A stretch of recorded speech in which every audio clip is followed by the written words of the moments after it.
Hello and welcome to this episode of the Brynka Beacon. Our presentation is going to be starting momentarily. Just give another minute here for everyone to log in. Thank you all for joining us.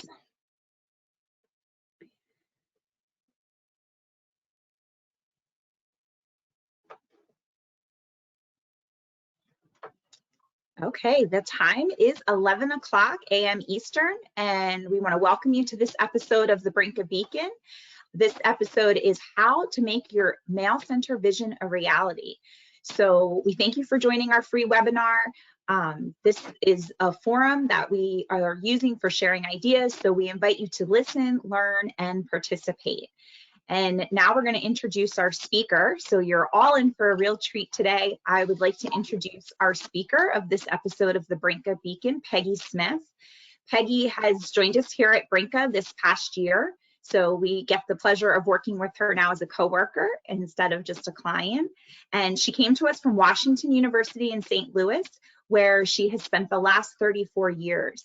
There, Peggy oversaw facility and staff mail, package, and receiving operations for academic and medical campus services. And she serviced nearly 20,000 employees and over 5,000 on-campus students. With her deep knowledge of mail centers and real-world experience, Peggy's wisdom is invaluable to both our clients and those that consider partnering with Brynka in the future. So we want to welcome Peggy, and I will be your host today, Jennifer Young, and we have Joe Martinez online as well, working in the background. So welcome, Peggy. Thank you, Jen. I want to welcome everyone. It's a real pleasure to be able to participate and to work with Brynka. I had 34 good years at Washington University doing a lot of different things, and I've always, one of my most favorite things to do was to present and to consult, share ideas with others in the industry. And I'm happy, and it's a pleasure to be a part of this forum. And as Jen said, we're going to talk about how to make your mail center vision a reality. So again, welcome. What is the importance of establishing a vision? Well, we're going to learn about that. How are you going to develop and execute your departmental vision? Well, you need to do it one step at a time. Think about developing a mission, core values. I'm going to show you a couple examples of that. We're going to share some success stories. Those are always great. And you need, most of all, when you're looking at establishing a vision and making change, you need to establish that buy-in. So I'm going to stop here for just a moment to make sure everyone can hear me. They can see the presentation. Yes, everything looks great. Okay, that's great. So let's go ahead and get started. Again, welcome everyone. So, I think about the importance of vision and mission. Well, what is the difference between a vision and a mission? A vision is something, what I see as a higher level for the entire organization that you work for. It's an inspirational statement, an idealistic, emotional future of a company or group, not just an individual department. It describes the basic human emotion that a founder intends to be experienced by the people of the organization and interacts with. A mission statement is a short statement of what an organization, of why an organization exists that might apply to your department. What is your overall goal? What is the goal of your operation? What kind of services it provides. So what kind of services does your operation provide? Maybe some of you are in mail, some of you may be in print, student mail, you have a contract station, you run print and mail operations. There's a lot of different things that you may do. And I hope to hear from some of you here as we move forward. But essentially, it's a short statement of fundamental matters of the organization, values or philosophies. So I'm going to share with you Washington University. I reported to the Office of Facilities Management Department. Through the years, I reported to a lot of different divisions, departments of the university. Once upon a time, I worked for the School of Business, and the only part of my job a few years into that, I started as an administrative assistant and office manager, assistant office manager, and I managed the general services within the School of Business. And in there happened to be the mailing operation. That was the distribution of the mail within the School of Business and our own metering services.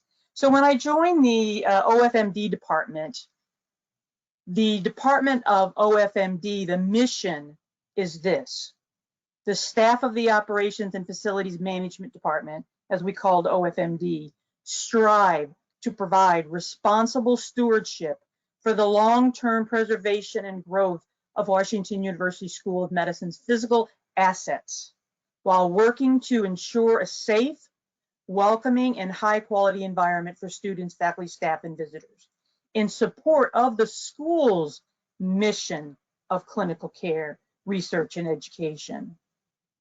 So again, that was the department that I reported to, their mission statement. And so the mail and receiving services needs to ensure that they understand that, they execute that, and the organizational core values that was developed over the years, the last few years. And I was with this department for about 6 years. So we really appreciated the organizational core values, which was pride, professional, respect, integrity, dedication, and excellence. So this may be something that you can go back to and look at your own organizational, your schools, or your company's mission. Do they have core values? So as a spin-off of this, the University, Washington University in St. Louis Mail Services mission, goals per se, we wanted to treat our customers like stars. And if Lori Brady is on this call, I want to thank her. I worked with her over the years, and she helped implement and to develop this mission for Mars. We support our customers. We operate and provide our services in a timely and efficient manner. We strive for accuracy and quality with processing and sorting and delivering mail and packages, as well as customer provided services. We always strive to show respect towards our customers and our team while being considerate of others and values, not only our own, but others. And service. We offer the highest level of service by acting professionally and taking responsibility and accountability for the quality of work that we perform.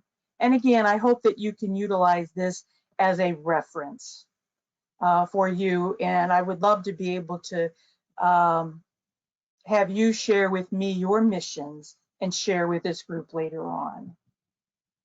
Another mission, I don't know if any of you remember Dave Pitts. I'd love to see a show of hands. And maybe our coordinator and our host can help me identify that. If anyone remembers Dave Pitts, Wake Forest, he was very active in NACMS, a president. He did our newsletter, Pitts Perspectives, and I always enjoyed that. But I remember this was way back in 2012. It was a very simple vision. Our plan for building our business and sustaining strong, innovative, customer-focused mail services during turbulent times. And then years ahead, that vision didn't change, just enhanced. To exist, to provide trusted, reliable, affordable mail services. We help our customers and build and maintain relationships, share sensitive information, and exchange goods and services. So again, that's a reference that you might be able to use. And I borrowed this also from Dave Pitts at Wake Forest.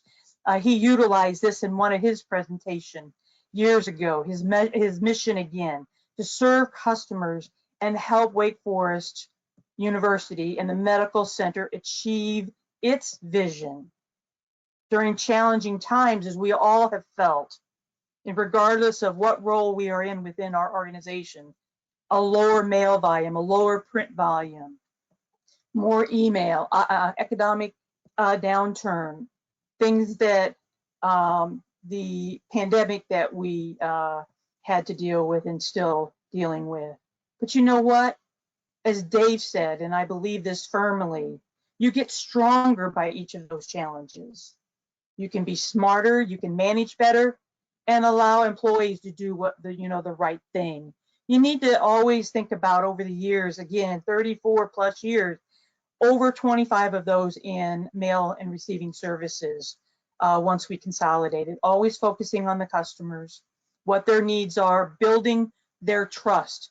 You always want your customers to trust you. You make a mistake, you own up to it, and you learn from that. You work together, and again, anticipate needs. Again, know your department mission and vision, the vision of your department, your organization, your company. Incorporate your mission in implementing your vision for your group. Recognize that change is inevitable.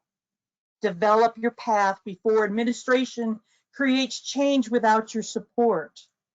So many times over the years, 4 or 5 or 6 times, even the last year that I was there, which I left just in May of 2021, there were always analyses of potential partners out there that felt that they could do the job better. So you need to stay a step ahead of them. Create and develop better and more efficient operations before someone else can. And as I said, outsourcing may be the result if you do not bring about change, if you do not bring about much needed automation, new technology, consolidation, and always cost savings. You need to emphasize how your department vision and enhancement correlates with the divisional and the university mission. So the mail services vision, and I want to talk about this a little bit, and I think it's pertinent in this. Again, we're talking about vision, but I really did have a vision. The team members that were on my team, we were a team. It's not my team, it was our team.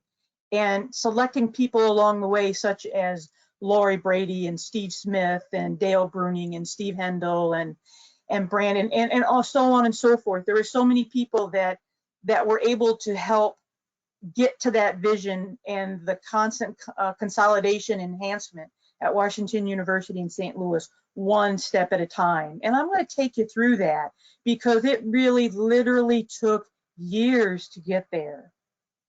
So in the very beginning, the metering services, 1993, I think it was, again, there was business school.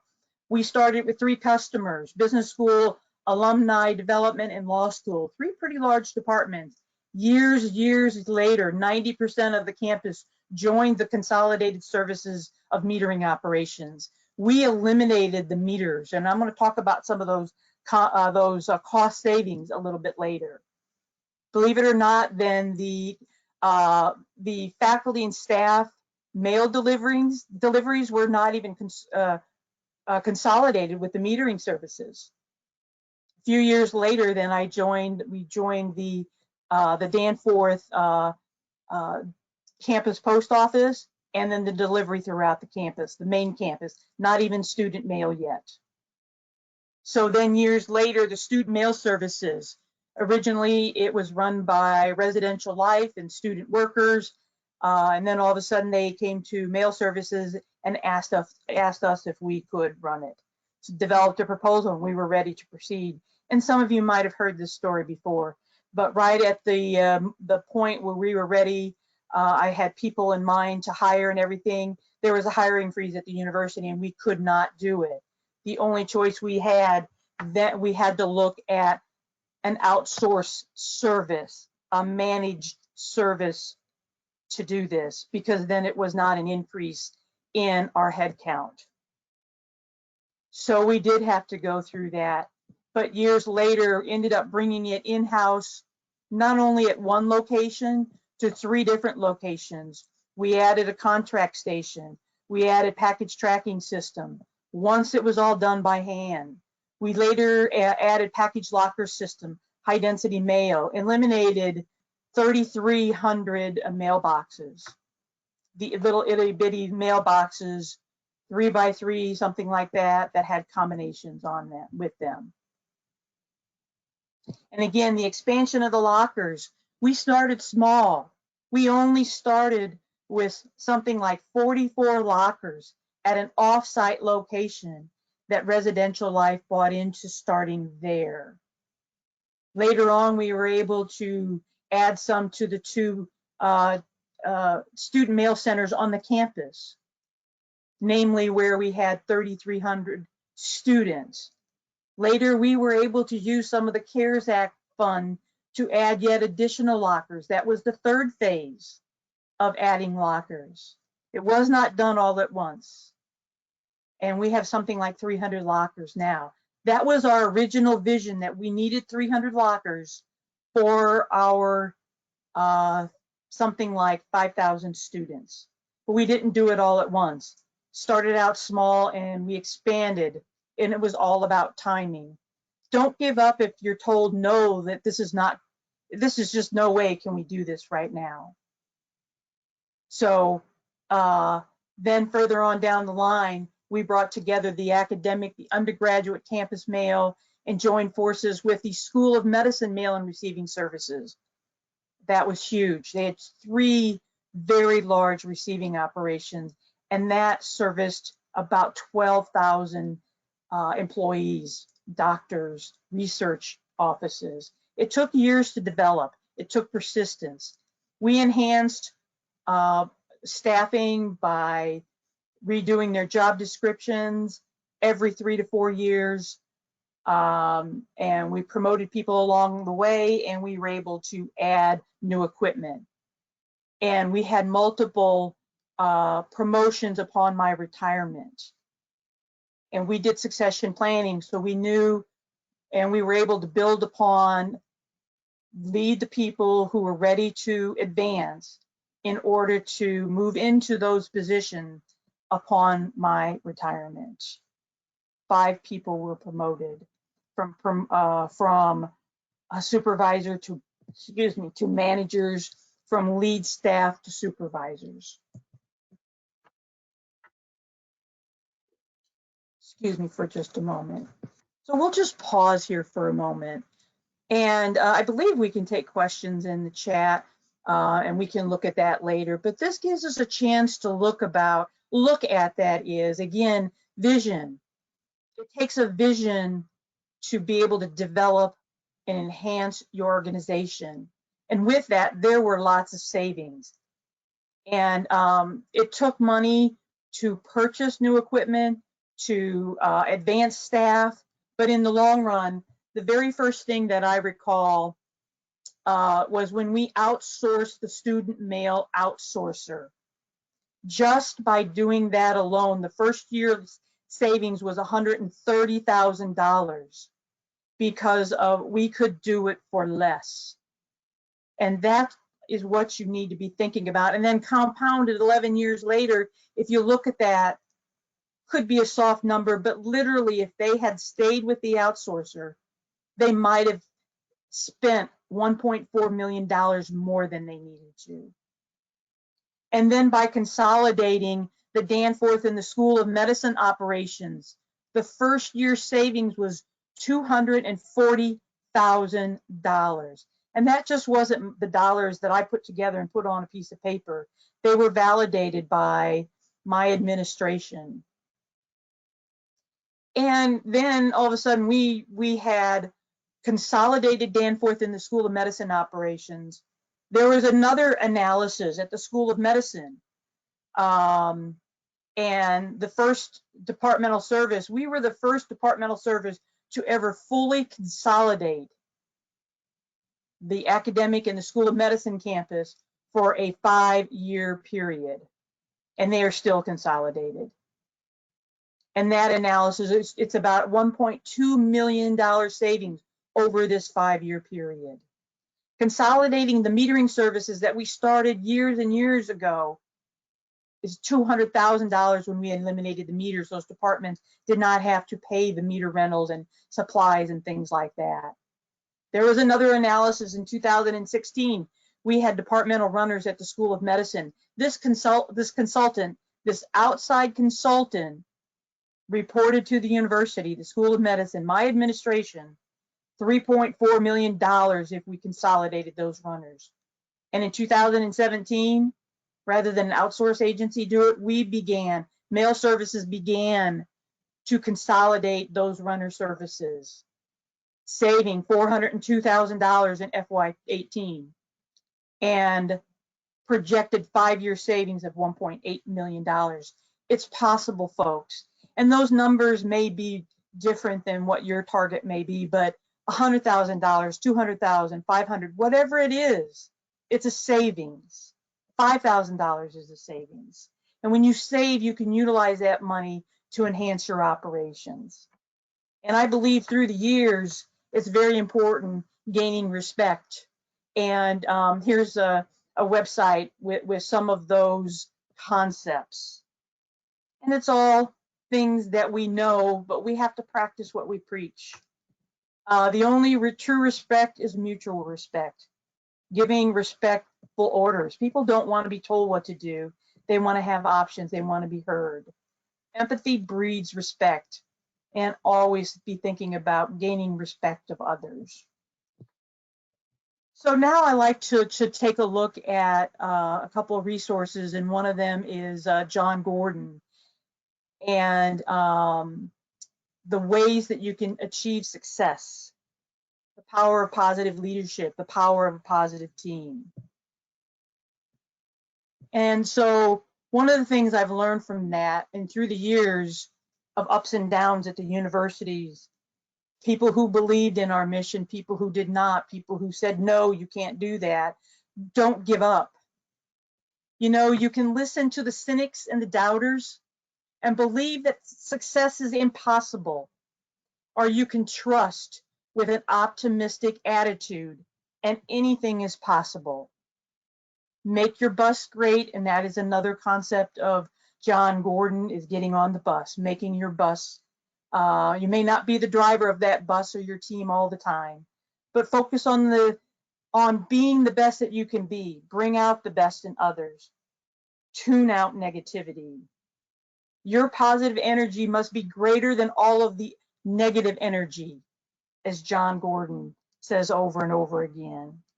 Be the seed, plant yourself where you are and create positive conditions where you grow. Share your positive energy with others. If they don't change, you can. You have a choice. Be positive rather than negative. So here I'm going to pause for just a moment, and I'm going to show you a video. John Gordon, I believe it's just a 3-minute video. What one word that can change your life? So I'm going to go get that here in a moment, and I'm going to share that with you.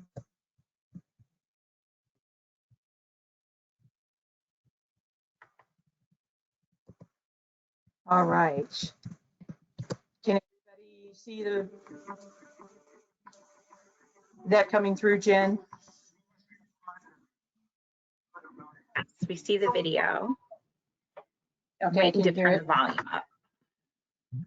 Okay.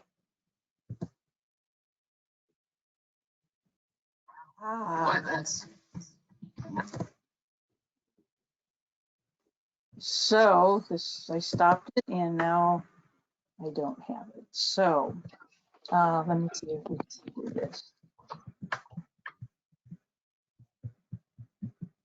While Peggy's pulling this up, if anyone has any questions for Peggy, feel free to enter them into the chat, and we can address those as we get towards the end of our presentation here. That's a good thing if you would address those for me so we can answer any questions that they might have.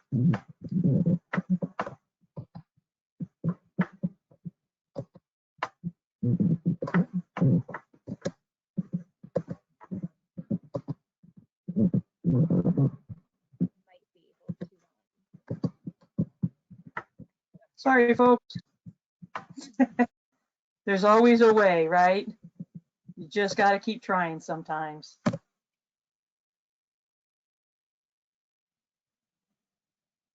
Here we go.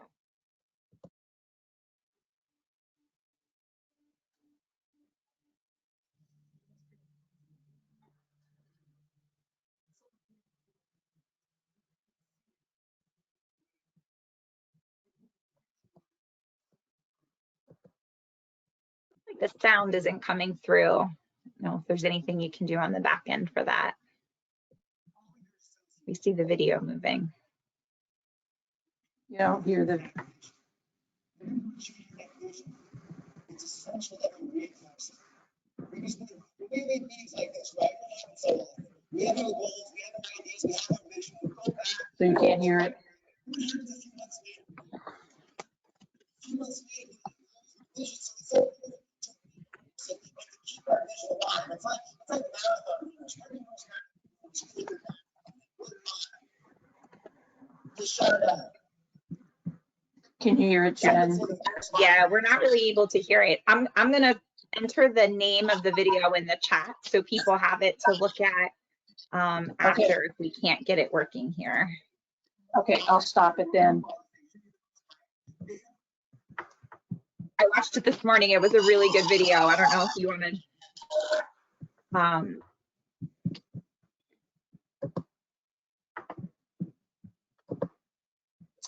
if you want me to try sharing it, or if you just want to talk about what it said. Yeah, I'll talk about it a little bit, and I do go over some of it. And hopefully we might be able to show that a little bit later. But, you know, sometimes, you know, when things like this happen, you know, don't give up. You just got to keep moving forward. And Peggy, this is Joe Martinez. I'm going to show the video on my screen. okay. I'll play this right now. Let's see if this works.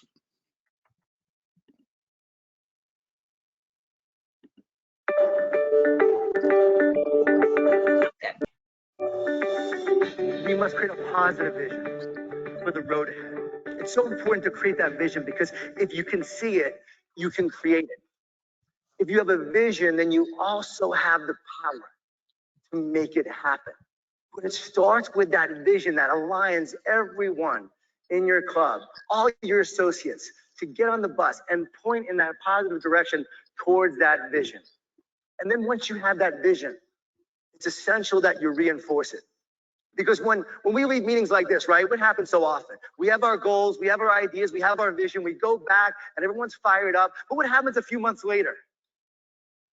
A few months later, we might lose the vision. So it's so important to reinforce it and to keep that vision alive. It's like marathon runners. When do most marathon runners quit the marathon? At what mile? Just shout it out. Some would say the first mile. No, you're just getting started so you don't give up. I thought it might be the last mile, but the second least amount of people quit in the last mile. Even though they've been running the longest, they've been running the farthest, they should be the most tired, they don't give up. Why is that? You can see it. Because you can see it, you keep on moving towards it, even though you're physically tired and drained. The power of the mind, the power of the vision keeps you moving towards it. Most people quit in the 20th mile. That is where we lose our vision. We're physically tired, we're mentally drained. So what happens? We just stop running. So I want to encourage you, keep your vision alive and it will keep you alive. And I have found a powerful way to keep our vision alive. And it's a one-word vision. One word that we can all use to be our driving force for the year. A one-word vision/purpose. So 3 years ago, I started doing this and my word was purpose. I wanted my purpose to be greater than my challenges. So I had my word for the year and it made such a difference as I traveled all over the place. I focused on my purpose.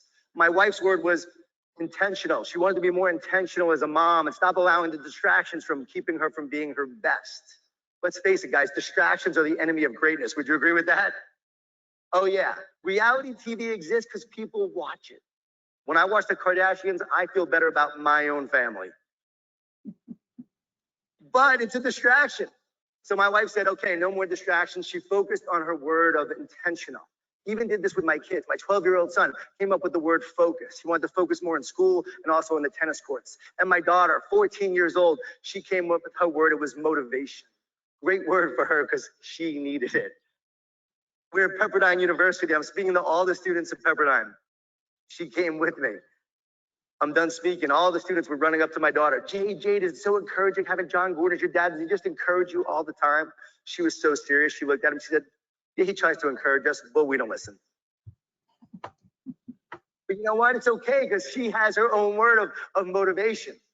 And now that's become a driving force in her life. So my hope, my goal is that everyone here will leave with a word that becomes your driving force for the year. What's going to drive you to be your best this year? What's going to drive you to bring out the best in your team? And then I want to encourage you to actually have every one of your associates come up with their word.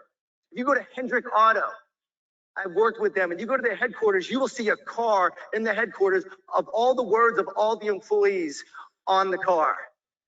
Words like commitment and passion and service and teamwork and dedication. And everyone has a different word that's meant for them. But these words, they see every day when they come into work, and it's become an inspiration, a driving source to help them be their best. And I want to encourage you to do the same. Have your word, have your vision, and let that create a more positive future of where you want to go this year. One word. Double change your life.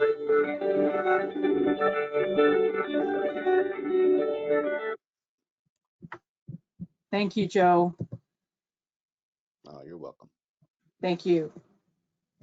All right, so we were able to hear that, and hopefully you'll be able to reference that again. What will your, oops, I need to show my screen, it looks like. Okay. Can you see my screen now?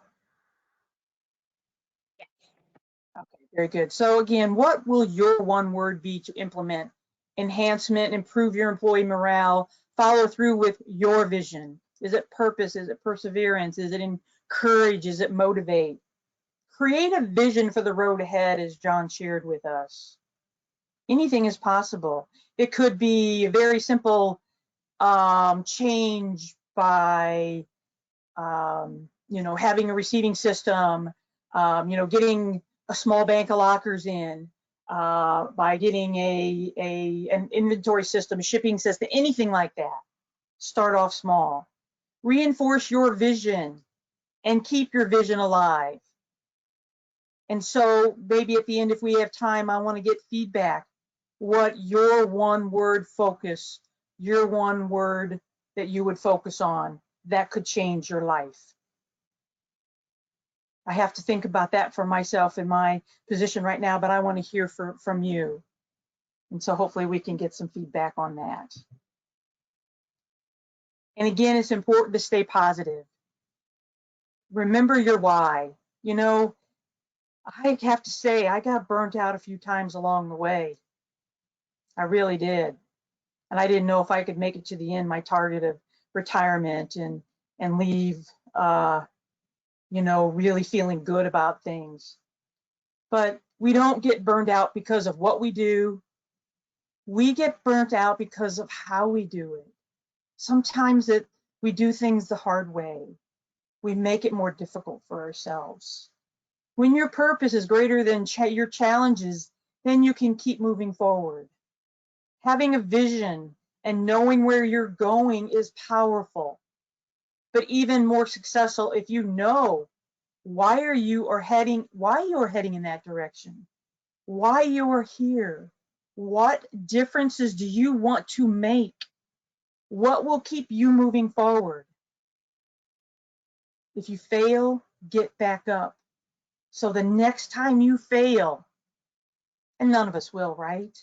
But if you do, remember that it's not meant to define you.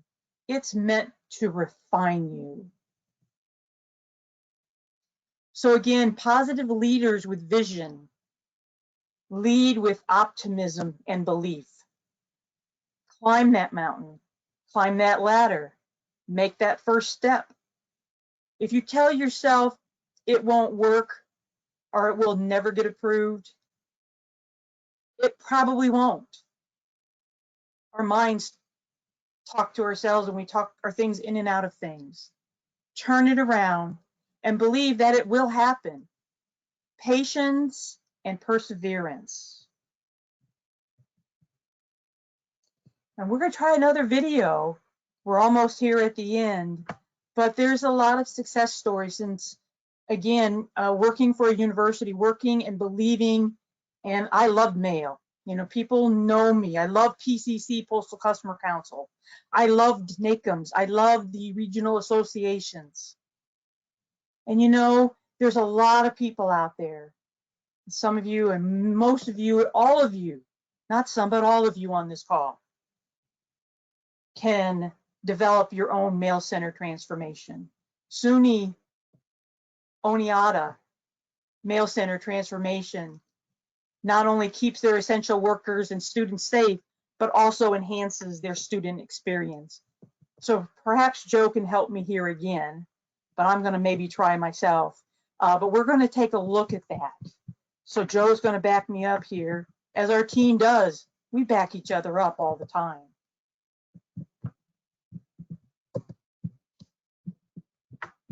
So if you go out onto the Brynka website under the latest and success stories, easier said for some, here is the SUNY's success story.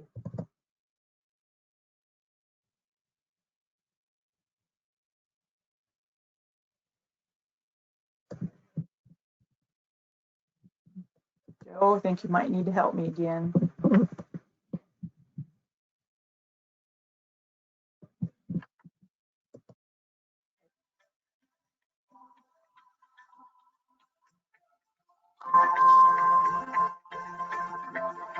Hi, I'm Catherine Nelligan, the manager of mail receiving and supply here at SUNY Oneonta. I've attended numerous ACMS and NACMS conferences, and seeing all the vendors there with the new up-and-coming technology really sparked our interest in getting the intelligent lockers here at SUNY Oneonta. The challenge with implementing the lockers is financial and space.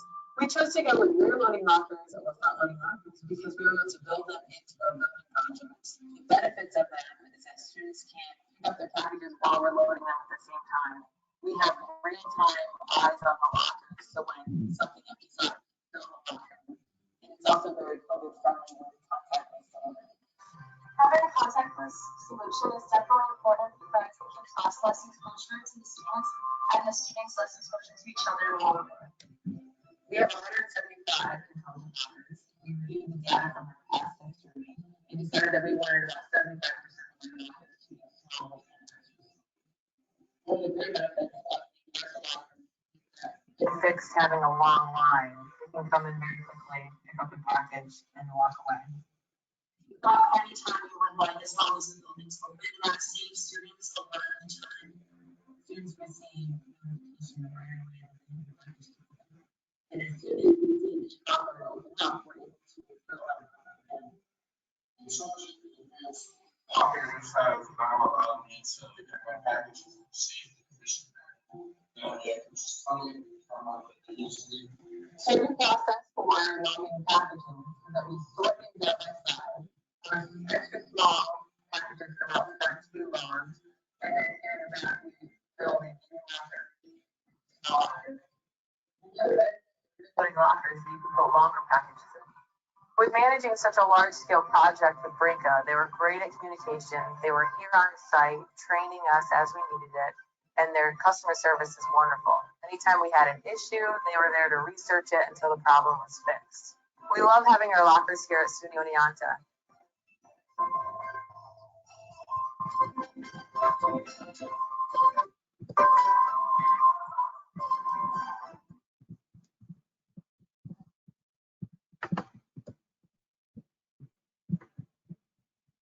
All right. Let's, hopefully it's not. That's great. Okay, I'm going to try to close this here. There we go.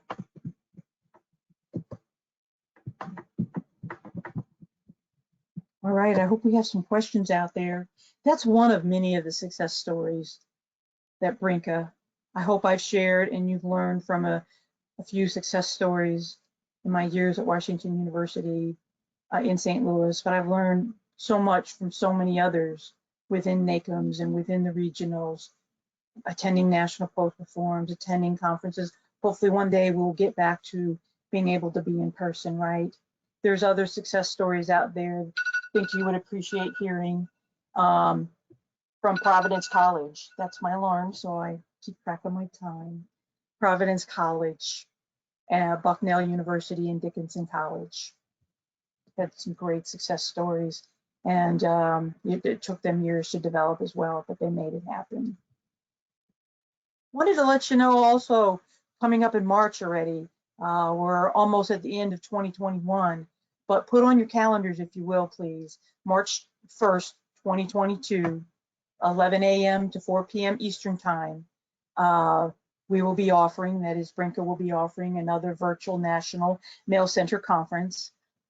We took feedback that you had before and changed some of the times so we can get everyone on the various time zones. All right. So, and we will have business partners that will be joining us as well. So in conclusion, I really encourage and I hope that you have questions. Here's my contact information and my phone number. Please reach out to me. Thank you for attending. And again, I hope that we can chat some more. Jen? Great. Thank you, Peggy. Again, if anybody has any questions or if you want to share maybe your one word you thought about for next year that you would like to implement in your business or personal life, feel free to go ahead and type those into the chat now and we'll get those out to Peggy. Even if it's after the fact, if you have any questions, feel free to email Peggy directly or reach out on Brynka's website, or you can email info@brynka.com and we'll be sure to get all of your questions to her so she can answer them. Okay. So I'm not seeing just yet any questions in the chat. Can you just remind them how they can do that? Yeah, we do have two. Okay. And Vanessa has 3 words here: spiritually, faith, positive, and keep focused daily. Great. And Laurie Brady actually has the word consistency. Great. Thank you for that. That again, we can learn from one another, and consistency is very important. And you have to have, keep the faith in many ways and keep the focus. So thank you, both of you, for that sharing with our group. Thank you, everybody, very much. Thank you to Peggy for this presentation.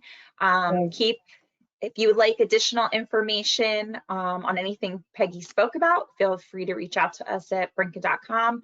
Also on that website under Contact Us, you can sign up for our email list or to make sure that you receive all of these Brynka Beacon emails. We will continue to provide free webinars all of next year in 2022. So we will have lots of new topics to discuss and lots of additional speakers as well. So we're really looking forward to that. If you or someone you know would like to join us for an episode of the Brynka Beacon and have an awesome story you'd love to share, please feel free to reach out to us. Thanks so much. We hope you enjoy the rest of 2021 and have a great 2022. Take care, everybody. Take care. Bye now.